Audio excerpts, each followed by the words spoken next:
एक दो तीन चीज़ें जो देखता हूँ, टैलेंट देखता हूँ, मुझे लगता है कि ये टैलेंट, ये एक्टर शायद आज से 10 साल पहले उनको चांस ही नहीं मिलता या साइड रोल मिलता। मौका मिल सकते हैं, अगर आप में प्रतिभा नहीं है तो आज आप नहीं चलिएगा, कोई भी हो।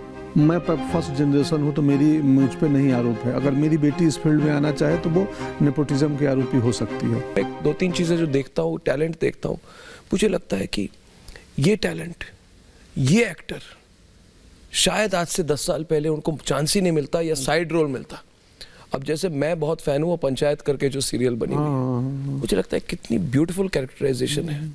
और पहले हम पूछते थे कि ऐसे सीरियल क्यों नहीं बनती है, मूवीज क्यों नहीं बनती है, तो लोग बोलते थे people only want to see crime, sex, fantasy, not live in reality. And I think that you have changed. एक बात बताइए पंकज जी, अगर आपको कोई फिल्म दी जाए, जैसे लॉयर कहते हैं कि I will take up any case even if I don't believe in it because it is my art, it is my craft. I will support the biggest criminals if required. You know, because it is my profession. My profession. Yes. Will you do things that you don't believe in? एक certain point तक है, उसके beyond नहीं। अगर आप थोड़े detail में इसके बारे में। एक सर्टेन पॉइंट तक कि आई नो कि मैं अभिनेता हूँ, मैं अभी अटल जी का किरदार कर रहा हूँ, आदरणीय अटल जी का। इसके बाद जो मैं किरदार करूँगा वो एक लंपट व्यक्ति का करूँगा। लंपट बहुत दिनों बाद याद है। लंपट मतलब ऐसा लुच्चा। समझ गया मैं भी। देखिए मैं समझ जाता हूँ। मैं हिंदू कॉलेज में था और जहाँ से आप आते हैं वहाँ के भरपूर लोग थे वहाँ पे, तो समझ जाता हूँ। तो बतौर अभिनेता करेंगे, लेकिन कुछ क्राइटेरिया होता है कि यार जैसे मेरे साथ होता है कई बार कि मैं छोटे बच्चों के साथ ब्रूटलिटी या गलत होते मेरे से जीवन में भी नहीं देखा जाएगा, और मैं नहीं चाहूँगा कि मेरा कैरेक्टर स्क्रीन पे भी करे। एक फिल्म मैंने बाहर की फिल्म छोड़ी थी, लूसी लू आई थी बनाने, शॉर्ट फिल्म, बाहर की एक्ट्रेस हैं, और मुझे लगा नहीं यार ये मुझसे नहीं होगा, मैं छोड़ दूँ, मेरी अपनी एक सीमा है अभिनय में। हम इवॉल्व होते हैं, रोज़ सीखते हैं, कई बार राय विचार बदलती भी हैं। अभी ये स्थिति है कि मुझे लगता है नहीं, एक वैसे किरदार का रोल जो आई नो कि सिनेमा से समाज नहीं बदलता है, बट सिनेमा कम से कम ओ माई गॉड 2 का पर्पस, इंटेंशन यही था कि लोग सेक्स एडुकेशन पे बात करें। वो फिल्म सेक्स एडुकेशन के ऊपर है, और चूंकि वो फिल्म सेक्स एडुकेशन और सनातन परंपरा को जोड़ती है, उसके अपने बहुत ही वैलिड पॉइंट्स हैं कैसे जोड़ती है, तो मुझे लगा कि इंटेंट इसका अलग है, इंटेंट इसका सनसनी करना नहीं है। तो स्टोरी टेलिंग में इंटेंट ज़रूरी है, और किरदारों के काम में भी इंटेंट ज़रूरी है कि क्या आई नो कि समाज बदल नहीं जाएगा सिनेमा से, या सिनेमा में दिखाई हुई कोई गलत चीज़ कोई सिनेमा से लेकर नहीं करेगा। फिर भी मेरी आत्मा कई हद तक जो किरदार लगता है कि नहीं यार ये किरदार तो मैं सपने में भी मुझसे परफॉर्म नहीं होगा, क्योंकि मुझे उसकी साइकी पे जाना पड़ेगा, उस किरदार के मनोभाव को, उसके साइकोलॉजी को, उसके बिहेवियर को सीखना पड़ेगा, परफॉर्म करना पड़ेगा, थिंक करना पड़ेगा। वो मेरे लिए टॉर्चरस हो सकती है अगर उस किरदार की आइडियोलॉजी मुझसे मैच ना हो रही हो पूरी तरह से। नहीं, इसमें मुझे लगता है कि समाज इन्फ्लुएंस, देखिए इन्फ्लुएंस तो होती है, चेंज नहीं होती शायद। May be A movie can't change the reality but it does influence thinking. और थोड़ा इसमें मेरा थोड़ा पॉइंट ऑफ व्यू आपसे अलग है कि मैं आपसे पूछना चाहता हूँ, आप सिनेमा इंडस्ट्री से जुड़े हुए हैं, कि अभी जो फिल्में बन रही हैं पहले क्यों नहीं बनी थी, और पहले उन तरह के फिल्में क्यों बनी थी। अब जैसे आपको मैं उदाहरण दूं, जैसे एक फेज था पंकज जी जो 1999 के तरफ से लेके करीब टिल 2013-14 तक चला है, जिसमें आपका होगा सत्या, कंपनी, अब तक 56, shoot out at Lokhandwala, once upon a time in Mumbai, shoot out at Wadala, D Day. जो सारी मूवीज थी टेररिज्म, गैंगस्टरिज्म, अंडरवर्ल्ड को ग्लैमराइज करने वाली मूवीज थी, और मैं कभी समझ नहीं पाया। अब है वो सच्चाई हो सकती है, मगर एक तरह से उनको ग्लैमराइज किया। तो पहला सवाल इस पर आप अगर विस्तृत तौर से मुझे, you give me a detail reply on this. एक वो मूवीज है, दूसरी मूवीज रियलिटी से बिल्कुल हट चुकी थी। जो अनिल कपूर का हीरा था पूरी हट चुकी थी, 1942 टाइप की मूवीज बन रही थी, और उसके बाद अनुराग कश्यप वाली मूवीज आई, वो वाली मूवीज आई जिनमें मतलब you are showing the reality of crime and you are, उसमें भी हाइप का फैक्टर बहुत है, crime at every level, every door, gangs of Wasseypur type का क्राइम, शॉक वैल्यू, लैंग्वेज में शॉक, वायलेंस में शॉक, हर चीज में shock, shock value. To shock an urban audience, वो भी चली। और अचानक अभी मुझे लग रहा है, और मुझे आपसे निकलना है, अब अचानक आप पृथ्वीराज चौहान पे मूवीज बन रही हैं, राम सेतु पे मूवीज बन रही हैं, एक तरह से जो कहा जाए सांस्कृतिक agenda, civilizational heritage of the country, Hindu agenda, इन पर मूवीज बन रही हैं। तो my question is, why were those movies made then, and why suddenly everybody is becoming different in their approach now? जी, ये थोड़ा आपको, व्हाट डू यू थिंक?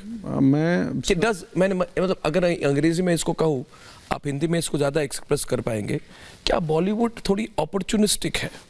मतलब does it blow with the wind, जहां हवा चल रही है उसी तरफ? थोड़ी नहीं है, बहुत अधिक है ना?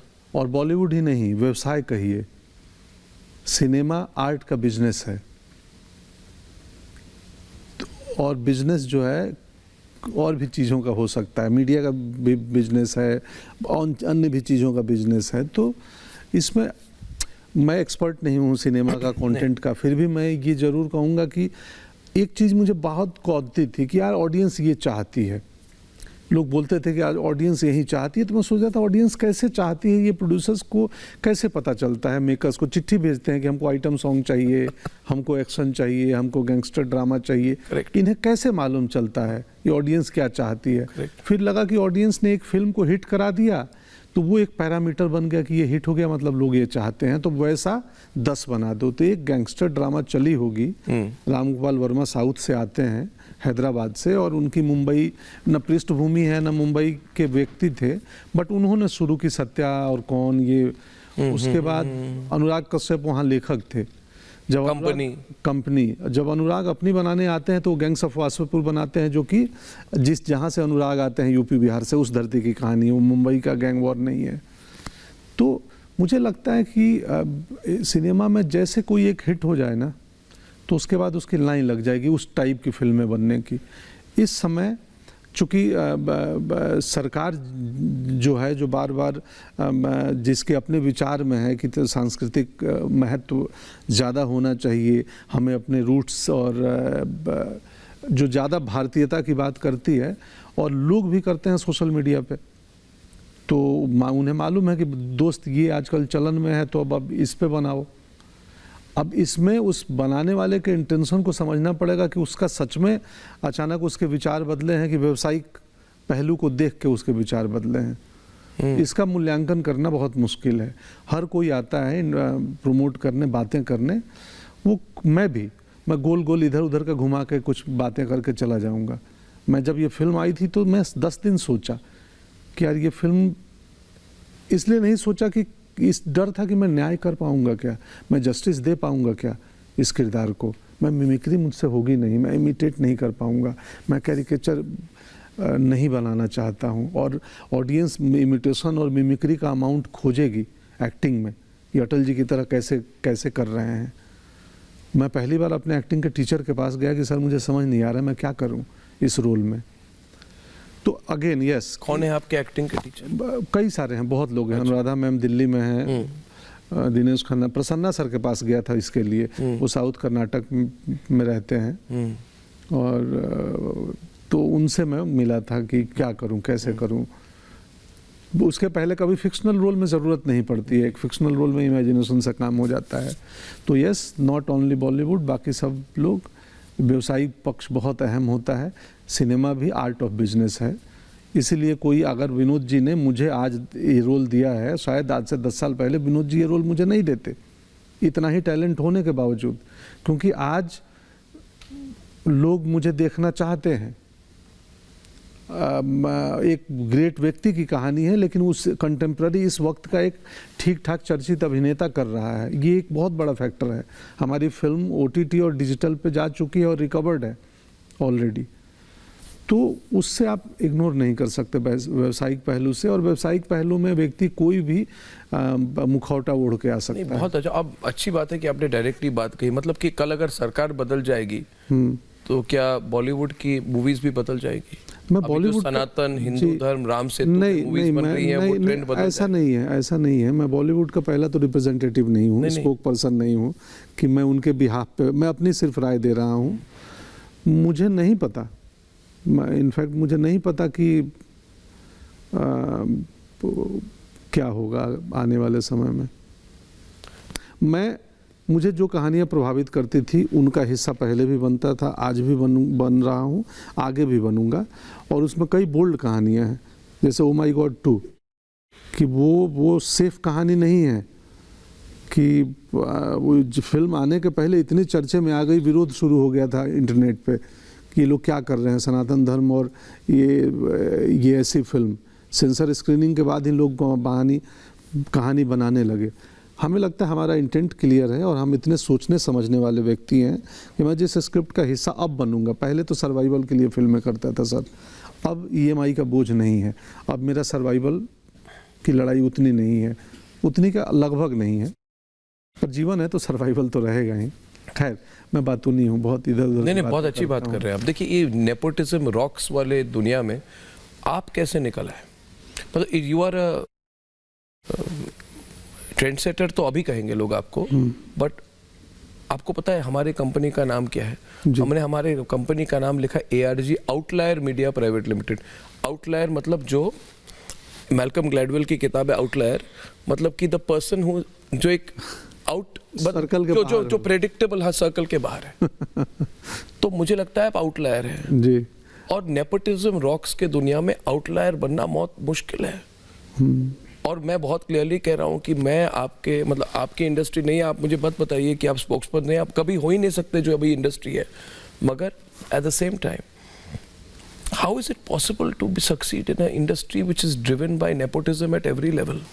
Eight every level Pankaj ji, हाँ जी, हर लेवल पे, ये आपके बिजनेस हो, डिस्ट्रीब्यूशन हो, एक्टिंग हो, रोल्स हो, अभी ऐसे जहाँ पे एक डोमिनेंट कल्चर बन गया है कि हम ही हैं, हमारा ही रहेगा। अभी इंटरनेट आने से, OTT आने से और दुनिया भर के फिल्मों का एक्सेस होने से, इलाहाबाद का में बैठा बच्चा, पटना में बैठा लड़का या बुलंदशहर में और मेरठ में बैठा व्यक्ति भी फ्रेंच का और कोरियन सिनेमा देख सकता है। तो हमारी ऑडियंस इवॉल्व हुई है। कोई भी इज़म हो, नेपोटिज्म हो, अगर मौका मिल सकते हैं, अगर आप में प्रतिभा नहीं है तो आज आप नहीं चलिएगा, कोई भी हो, वो किसी और का बच्चा हो। मैं फर्स्ट जनरेशन हूँ तो मुझ पे नहीं आरोप है। अगर मेरी बेटी इस फील्ड में आना चाहे तो वो नेपोटिज्म के आरोपी हो सकती है, क्योंकि वो सेकंड जनरेशन है, पिताजी इसके हैं। पर अभी ऑडियंस इतनी इवॉल्व है कि किसी को मौका मिल सकता है परिवार का होने के नाते। अगर आप में टैलेंट नहीं है, आप उपयुक्त नहीं हो, तो 1 से 2 फिल्म आप इस दौर में देखें, कितने परिवार के बच्चे जो अभिनेता थे वो नहीं, उनकी फिल्में नहीं है, उनके पास काम नहीं कर रहे हैं। तो यस, मुश्किल है। अब ये तो एक्टिंग की सिर्फ बात की आपने, कई लेवल्स की बात की, डिस्ट्रीब्यूशन, मार्केट, बहुत हर सेगमेंट में, हर सेक्टर में उसके। बट अपवाद होते हैं, एक्सेप्शन होते होंगे शायद, या पॉसिबिलिटी है वो मैं हूँ। आइदर मैं एक्सेप्शन हो सकता हूँ इस सब का, आइदर वहाँ एक मेरे जैसे out of the box, out of the arena के आदमी के आने की संभावना है। तो मैं आइदर एक्सेप्शन हूँ और पॉसिबिलिटी हूँ, दोनों हो सकता हूँ।